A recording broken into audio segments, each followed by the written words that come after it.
नमस्कार दोस्तों, आज की इस वीडियो में हम एक नया अध्याय शुरू करने वाले हैं जिसका नाम है बहुलक। दोस्तों, आज की इस वीडियो में हम सबसे पहले देखेंगे कि बहुलक का परिचय क्या होता है, जिसके बाद हम देखेंगे कि बहुलक का वर्गीकरण किस प्रकार से किया जाता है। तो चलिए दोस्तों शुरू करते हैं। सबसे पहले हम देखते हैं कि बहुलक का परिचय क्या होता है। दोस्तों, बहुलक मतलब पॉलीमर शब्द की उत्पत्ति दो ग्रीक शब्दों पॉली अर्थात अनेक और मर अर्थात इकाई अथवा भाग से हुई है। दोस्तों, जब छोटे छोटे अणु मिलकर एक बृहद अणु का निर्माण करते हैं तो इस क्रिया को बहुलकन कहा जाता है। छोटे छोटे अणुओं को एकलक तथा बृहद अणुओं को बहुलक कहते हैं।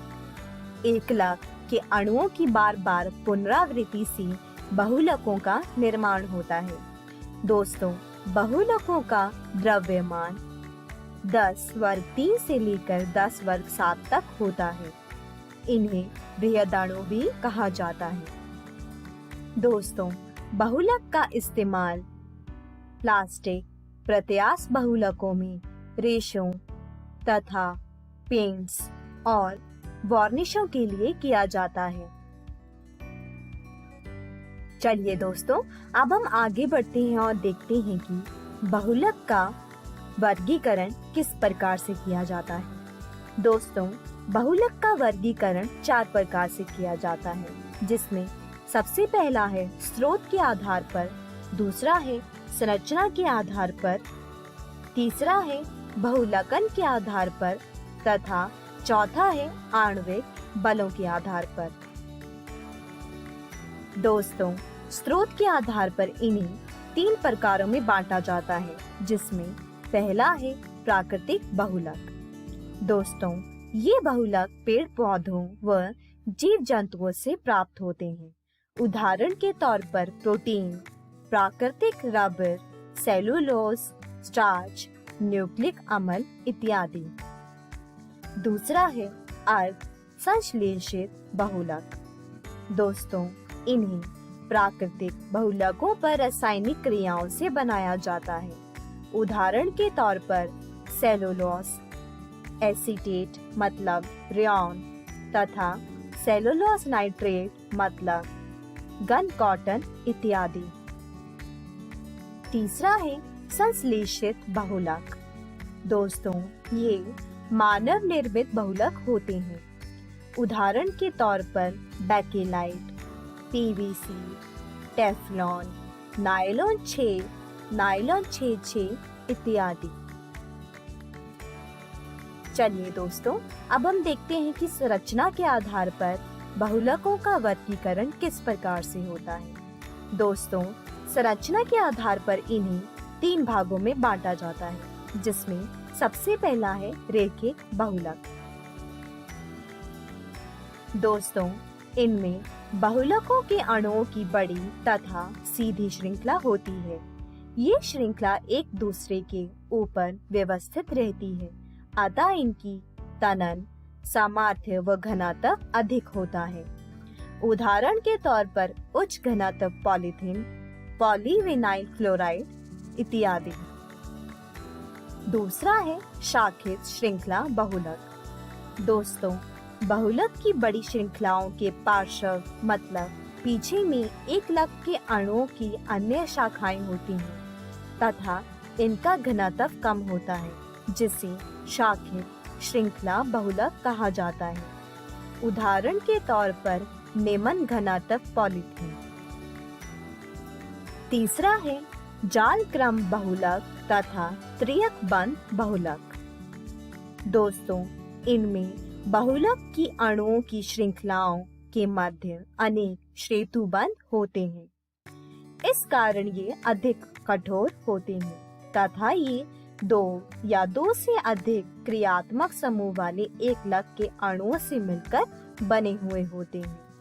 उदाहरण के तौर पर बेकेलाइट, यूरिया, फॉर्मल्डिहाइड, रेजिन, मेलेमिन इत्यादि। चलिए दोस्तों, अब हम देखते हैं कि बहुलकन के आधार पर बहुलक को कितने प्रकार से वर्गीकृत किया जाता है?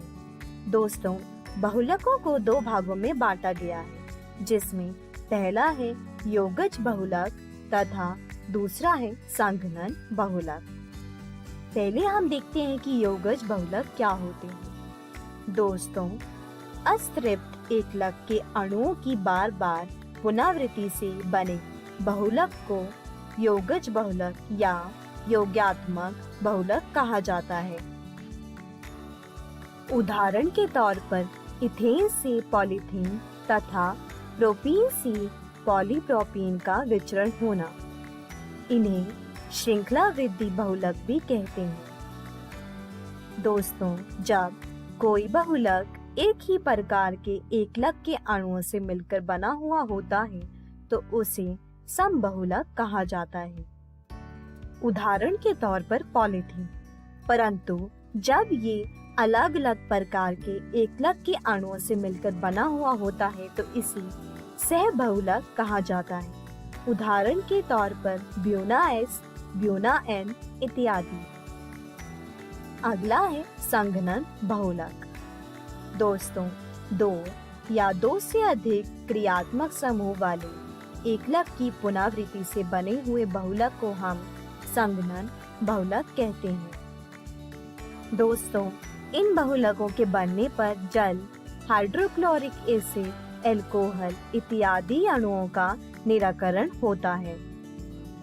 उदाहरण के तौर पर टेरेलिन, नायलॉन 6 नायलॉन 6 इत्यादि।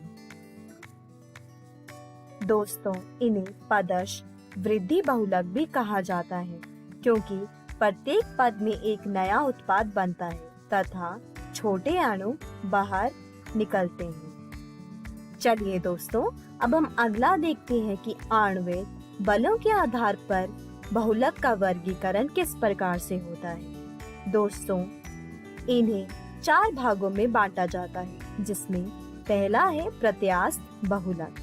दोस्तों, इनके अणुओं के मध्य अंतराण्विक बल सबसे दुर्बल होते हैं। ये खींचने पर खिंच जाते हैं तथा छोड़ने पर वापस अपनी पूर्व अवस्था में आ जाते हैं।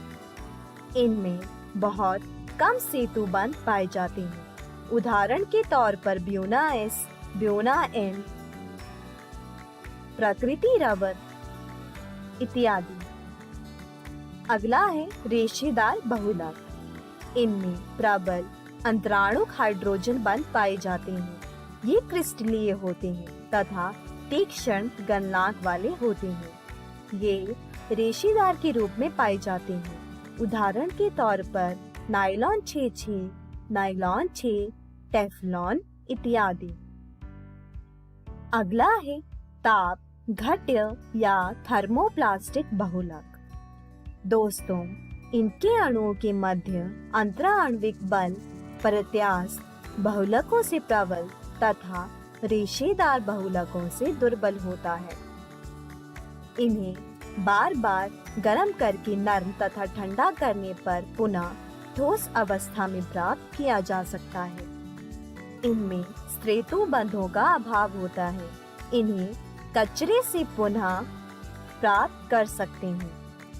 उदाहरण के तौर पर PVC, पॉलीथीन, पॉलीस्टायरीन इत्यादि।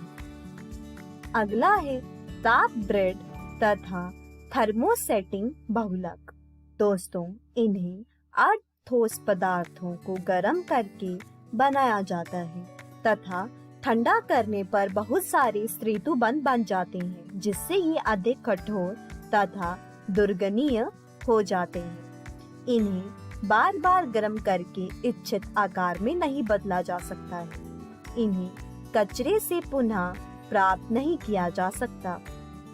उदाहरण के तौर पर बेकेलाइट, यूरिया, फॉर्मल्डिहाइड रेजिन, मेलेमिन इत्यादि। तो दोस्तों, आज की इस वीडियो में हमने बहुलक का परिचय देखा, जिसके बाद हमने बहुलक की वर्गीकरण के बारे में जाना। दोस्तों, अगली वीडियो में हम बहुलकन के प्रकार के बारे में पढ़ेंगे, जिसके बाद हम देखेंगे कि प्राकृतिक रबर क्या होते हैं। दोस्तों, मैं आशा करती हूँ आपको ये वीडियो समझ आया होगा। तब तक आप अपनी पाठ्य पुस्तक से इन सारे विषयों को दोहराने की कोशिश कीजिएगा। धन्यवाद।